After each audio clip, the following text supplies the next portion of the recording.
ఉన్న బంగారాన్ని విడిపించి ఆ రోజు ఆన్లైన్ రేటుకే మేము కొంటాం. Sharma gold company. నమస్తే, మీరు చూస్తుంది సుమన్ టీవీ. నేను మీ కీర్తి. డిసెంబర్ నెలలో ద్వాదశ రాశుల వారికి ఎలా ఉండబోతోంది మనకి తెలియజేయడానికి మనతో పాటు ప్రముఖ ఆస్ట్రాలజర్ గోనుగుంట్ల సురేష్ బాబు గారు ఉన్నారు. నమస్తే అండి. నమస్కారం అండి కీర్తి గారు. సురేష్ గారు చెప్పండి, డిసెంబర్ నెలలో మేషరాశి వారికి ఎలా ఉండబోతోంది? సో కీర్తి గారు, మనకి మేషరాశి వారికి ఫలం చూసుకున్నామండి. అయితే మనకి ఈ మేషరాశి మనకి మనిషి పుట్టిన తర్వాత నాలుగు ముఖ్యమైన పనులు ఉంటాయండి. వాటిని ధర్మము, అర్థము, కామము, మోక్షం అంటారు. మనం ఏది చేసినా కానీ వీటి చుట్టూనే తిరుగుతూ ఉంటుంది. అయితే ఇవి చేయటం అంత ఈజీ ఏం కాదండి. నా పని నేను చేసుకోవాలని అపోజిషన్ ఉంటుందండి. నేను కొనుక్కోవాలని నాకు కావాల్సిన దానికి చాలా బ్రేక్స్ ఉంటాయి అన్నమాట. వీటన్నిటిని అధిగమించి మన పని మనం చక్కగా చేసుకోవటానికి మన లైఫ్ రెండు రకాలుగా గడుపుకోవాలి. ఒకటి బాధపడుతూ దుఃఖపడుతూ, రెండోది బ్లిస్ఫుల్గా హ్యాపీగా మనం చేసుకోవటం. సో ఈ ధర్మార్థ కామ మోక్షాలని బ్లిస్ఫుల్గా మనం ఎంజాయ్ చేస్తూ చదువుకోవటం ఎలా అనే దానికి సొల్యూషన్ జ్యోతిష శాస్త్రంలో చెప్పబడిందండి. సో ఈ జ్యోతిష శాస్త్రం ప్రకారం కనుక చూసుకుంటే ధనుసు రాశిలోకి డిసెంబర్ 15న సూర్యుడు ఎంటర్ అవుతున్నాడండి. ఎప్పుడైతే ధనుసు రాశిలోకి సూర్యుడు ఎంటర్ అవుతుందో అది మనకి ధనుర్మాసం అయిపోతుంది. అక్కడ నుంచి ధనుర్మాసం అంటే విష్ణుమూర్తికి చాలా ప్రీతికరమైన మంతు. ఈ మాసంలో మనకు తెలుసు కదండి, మనకి ముగ్గులు వేసుకుంటాము, గొబ్బెమ్మలు పెట్టుకుంటాము, కళ్ళాపు చల్లుకుంటాము. తర్వాత మన ఇల్లే కాదండి, టోటల్ వీధి అంతా ముగ్గులతో నిండిపోయి ఉంటుందండి. ఎక్కడ పెట్టినా ఉంటుందండి. అక్కడ నుంచి మన సంక్రాంతి వరకు ధనుర్మాసం వెళ్ళిపోతూ ఉంటాం అనమాట. సో ఈ టైంలో ఈ ధనుర్మాసాన్ని పురస్కరించుకొని ప్లస్ డిసెంబర్ మాసాన్ని పురస్కరించుకొని గ్రహస్థితిని బట్టి మనకి మేషరాశి వరకు ఎలా ఉందో విశ్లేషణ చేయడం జరిగిందండి.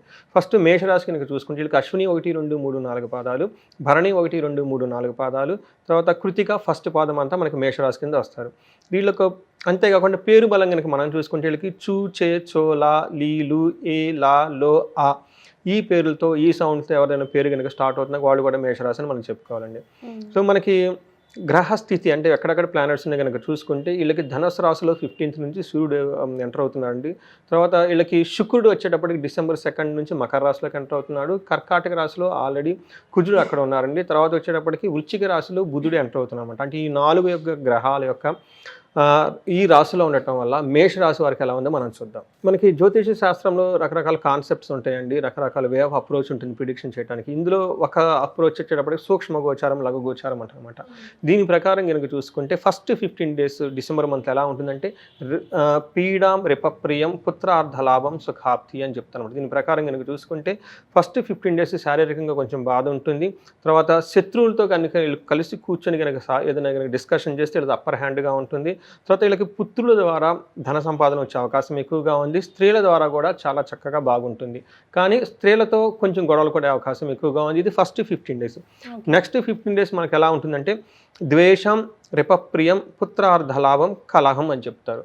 అంటే వీళ్ళ చుట్టూ ఒక ద్వేషపూరితమైన వాతావరణం ఉంటుంది. కొంచెం గొడవలు పడే అవకాశం ఎక్కువగా ఉంది. కానీ శత్రువులతో కనుక కూర్చుంటే కనుక చాలా వీళ్ళది అప్పర్ హ్యాండ్ అయ్యి నెగోషియేషన్ చేసుకొని చక్కగా ఉంటారు. తర్వాత వీళ్ళకి పుత్రుల ద్వారా ధన సంపాదన లేదంటే ధనం వీళ్ళ ద్వారా వచ్చే అవకాశం కూడా చాలా ఎక్కువగా కనిపిస్తుంది ఈ రాశి వాళ్ళకి, మేష రాశి వాళ్ళకి. కరెక్ట్, ఇద్దరికి వర్తిస్తుందండి. తర్వాత మనకి సూర్యుడు ఎలాంటి ఈ చేంజెస్ ధనుసు రాశిలోకి రావడం వల్ల వీళ్ళకి ఎలా ఉంటుందంటే మేష రాశి వారికి కొంచెం టఫ్గా ఉంటుంది సిచ్యువేషన్ అని చెప్పుకోవాలి. కొంచెం ఇబ్బందికరంగా పరిస్థితులుగా ఉంటాయి. ఏ విషయాలు అంటే ఫస్ట్ వీళ్ళు 9th హౌస్లో ఉండటంతో చేసే పుణ్య కార్యాలు లాంటివి ఏమైనా చేస్తుంటే వాటిలో డిస్టర్బెన్స్ వచ్చే అవకాశం ఎక్కువగా ఉంది. ధననాశనం అవుతుంది. అపాయము, పెద్దవాళ్ళతో గొడవ పడే అవకాశం ఎక్కువ ఉంది. తీర్థయాత్ర లాంటివి కనుక చేస్తే కొంచెం డిస్టర్బెన్స్ వచ్చే అవకాశం ఎక్కువగా ఉంది. అయితే దృష్టి ఉండటం వల్ల 2nd హౌస్లో వ్యాపారంలో నష్టము, ధన నష్టము, ఇతరులొచ్చే మోసగించబడే అవకాశం ఎక్కువగా ఉంది. ఈ లైన్ కొంచెం అండర్లైన్ చేసుకోండి. గుడ్డిగా ఎవరిని పడితే వాళ్ళని నమ్మేసి ఏది పడితే అది చేయకుండా 1-2 సార్లు ఆలోచించి చేసుకోవాలండి. ఇది మనకి సూర్యుని బట్టి కనుక చూస్తే. అదే కుజుడిని బట్టి కనుక మనం చూసుకుంటే కుజుడు వీళ్ళకి కర్కాటక రాశిలో ఉన్నారంటే కుజస్తంభం జరిగి వాళ్ళకు కూడాను వీళ్ళకి 50-50 రిజల్ట్ ఇస్తున్నారనమాట. ఎనీవే సూర్యుడు అంత మంచి ఇవ్వట్లేదు, కానీ కుజుడు 50-50 రిజల్ట్స్ ఇస్తున్నారు. వీళ్ళు ఎలాంటి రిజల్ట్స్ ఇస్తారంటే ఫస్ట్ వీళ్ళకి 11th హౌస్లో ఉండటం వల్ల ధనలాభం ఉంది, సంతోషము, వస్త్రలాభము, అనుకున్న పనులన్నీ పూర్తి చేయటము, ఆరోగ్యం బాగుంటుంది, వస్తువు ప్రాప్తి ఏదైనా కనుక వాళ్ళకి నచ్చితే ఈ టైంలో ఆ ఒక వస్తువులు కొనుక్కోవటం, సర్వ రోగాల నుండి విముక్తి, భూలాభము ఇవన్నీ చూపిస్తుంది. పర్టికులర్గా రియల్ ఎస్టేట్ వాళ్ళకి చాలా బాగుందని చెప్పుకోవాలి. అయితే 4th హౌస్లో ఉండటం వల్ల బంధువులతో వైరము, క్రూర బుద్ధి, ఆరోగ్య భంగము, బంధువుల వల్ల చిరాకులు, మిత్రద్రోహం ఇవన్నీ జరిగే అవకాశాలు ఎక్కువగా ఉంది. స్టమక్ రిలేటెడ్ ప్రాబ్లమ్స్ కూడా ఈ రాశి వాళ్ళు ఫేస్ చేసే అవకాశం ఎక్కువగా ఉంది.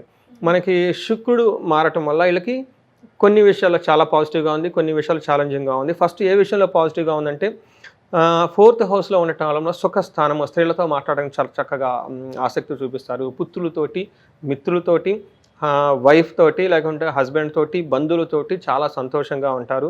విద్యా గోష్ఠులు బాగా, అంటే హైయర్ ఎడ్యుకేషన్ గురించి, హైయర్ నాలెడ్జ్ గురించి, మంచి మంచి విషయాల గురించి ఆలోచిస్తారు. చాలా సంతోషంగా ఉంటారని చెప్పుకోవాలి. అయితే శుక్రుడు వీళ్ళకి కొంచెం ఛాలెంజెస్ కూడా తీసుకొని వస్తున్నారు. అవి ఏంటంటే స్త్రీని ద్వారా కొంచెం ఇబ్బందులు పడే అవకాశం ఎక్కువగా ఉంది. అవమానాలు జరుగుతాయి వీళ్ళకి ఎక్కువ, అపజయాలు ఎక్కువగా ఉంటాయి. మిత్రుల లాభము, ఉద్యోగ లాభం కూడా కలుగుతూ ఉందని చెప్పేసి మనకి శుక్రుని వల్ల జరుగుతుందండి. ఇవి మనకి ఉన్న 3 గ్రహాల యొక్క చేంజెస్ కనుక చూసుకుంటే అలా ఉంటుంది. అయితే మనకి జ్యోతిష శాస్త్రంలో అంగగోచారం అనేది ఒక కాన్సెప్ట్ ఉంటుందండి. దీని ప్రకారం మనకి ప్రతి నక్షత్రాన్ని కూడాను మనకి ప్రిడిక్షన్ చెప్పవచ్చు, రాశి ఫలం ఎలా ఉందో మనం తెలుసుకోవచ్చు అనమాట. ఇందులో అశ్విని నక్షత్రం వాళ్ళకి ఎలా ఉంటుందంటే 3 విషయాల్లో చాలా పాజిటివ్గా ఉంటుంది, 3 విషయాలు చాలా ఛాలెంజింగ్గా ఉంటుంది. ఫస్ట్ ఏ విషయంలో పాజిటివ్గా ఉంటుందంటే వీళ్ళకి వస్త్ర లాభం, చక్కగా బట్టలన్నీ కొనుక్కుంటారు, షాపింగ్ చేస్తారు, చాలా బాగుంటుంది.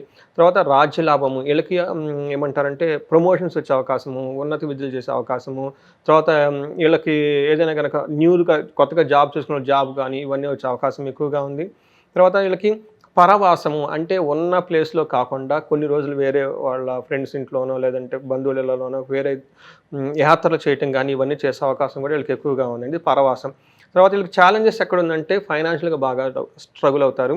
రెండోది గొడవలు కూడా పడే అవకాశం ఎక్కువగా ఉందండి. ఇదంతా మనకి అశ్విని నక్షత్రం వాళ్ళ నుంచి. అయితే వీళ్ళు డిసెంబర్ 12 నుంచి డిసెంబర్ ఎండ్ వరకు చాలా క్షేమంగా కూడా ఉంటారు, ఇలాంటి ప్రాబ్లం ఏం లేదు. సో ఇది మనకి అశ్విని నక్షత్రం వాళ్ళ గురించి చూస్తే. నెక్స్ట్ మనకి భరణి నక్షత్రం వాళ్ళకి చూసుకున్నాం అనుకోండి, వీళ్ళకి 2 విషయాల్లో చాలా పాజిటివ్గా ఉంది.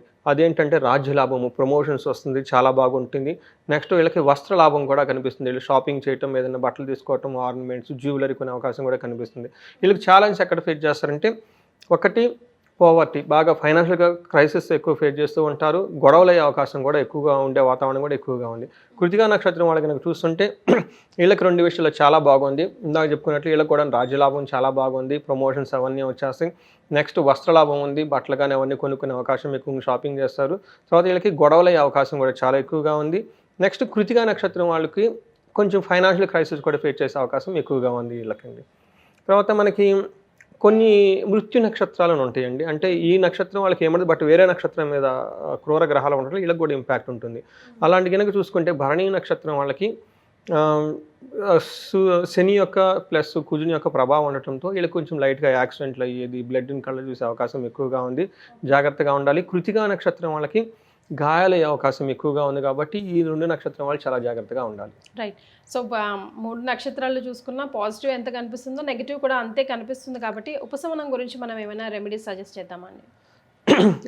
ఈ రాశి వాళ్ళు ఫస్ట్ అండి పర్టికులర్ భరణి కృతికా నక్షత్రం వాళ్ళు గాయత్రి మంత్రం చెప్పుకోవటం కానివ్వండి, సంధ్యావందనం ఎవరైనా కనుక మధ్యలో డిస్కనెక్ట్ చేస్తుంటే ఇప్పుడు మళ్ళీ కనెక్ట్ చేస్తే చాలా బాగుంటుంది. అంటే ఆదిత్య హృదయం స్తోత్రం చదువుకున్నా కానీ చాలా బాగుంటుంది. తర్వాత వీళ్ళకి సూర్యుడి నుంచి కొంచెం ఛాలెంజెస్ ఎక్కువ ఉండటం వల్ల సూర్య నమస్కారాలు చేయటం కానివ్వండి, గాయత్రి మంత్రోపదేశం చేసుకోవటం, ఇందాక చెప్పినట్లు ఆదిత్య హృదయ స్తోత్రం చదువుకున్నా కానీ చాలా బాగుంటుంది. తర్వాత వీళ్ళకి కొంచెం పెద్దవాళ్ళు ఫాదర్లీ ఫిగర్స్ ఎవరైనా ఉంటే కానీ వాళ్ళకి ఏదైనా డొనేట్ చేసినా కానీ, గోధుమలు అవన్నీ చేసినా కానీ వీళ్ళు చాలా బాగా కలిసి వస్తుంది. ఇవి కాకుండా ఇంకా కొంతమంది స్పెసిఫిక్గా ప్రాబ్లమ్స్ ఉంటాయి, పొలిటీషియన్స్ కానివ్వండి, కొంతమంది డైవర్స్ రిలేటెడ్ మ్యాటర్స్, కొంతమంది అన్యోన్యత దంపతుల మధ్య ఉండని వాళ్ళు కనుక వీళ్ళైతే అన్యోన్య దాంపత్య పాశుపతం ఉండదు చేస్తే చాలా బాగుంటుంది. తర్వాత కొంతమంది హెల్త్ రిలేటెడ్ సీరియస్ కాంప్లికేషన్స్ ఉన్న వాళ్ళకి ఆయుష్య మృత్యుంజయ హోమం కానీ లేదంటే అభిషేకం కానీ చేయించుకున్నా కానీ చాలా బాగుంటుందండి. Right. Thank you so much అండి. థ్యాంక్ యూ అండి.